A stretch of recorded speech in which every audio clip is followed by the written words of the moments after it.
బాగా గుర్తుపెట్టుకోండి.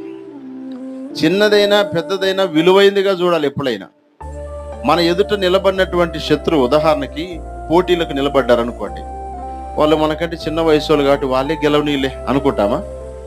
చెప్పండి, అనుకుంటామా?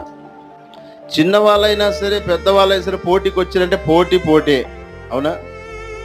ఎగ్జామ్స్ అయినా కావచ్చు, మనము పనిచేసే పని చోట కావచ్చు, లేకపోతే కొన్ని పందాలు వేసుకుంటుంటారు కదా, ఎలాంటిదైనా సరే మనకు ప్రత్యర్థిగా నిలబడిన వ్యక్తి చిన్నోడైనా పెద్దోడైనా రాజకీయమైనా సరే ఏం చేయొచ్చు?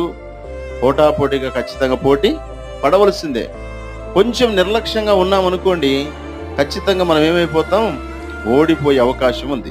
ఇప్పుడు దేవుని ప్రజలని చెప్పబడి ఇశ్రాయేలు యెరికో పట్టణాన్ని జయించారు. ఇక వాళ్ళకున్న ధీమా ఏంటంటే, యెరికో అంత పెద్దటి పట్టణాన్ని మనం జయించాము, వారిని అందరిని హతం చేశాము, ఇదెంత బచ్చ అనుకున్నారు. దేన్ని? హాయి పట్టణాన్ని.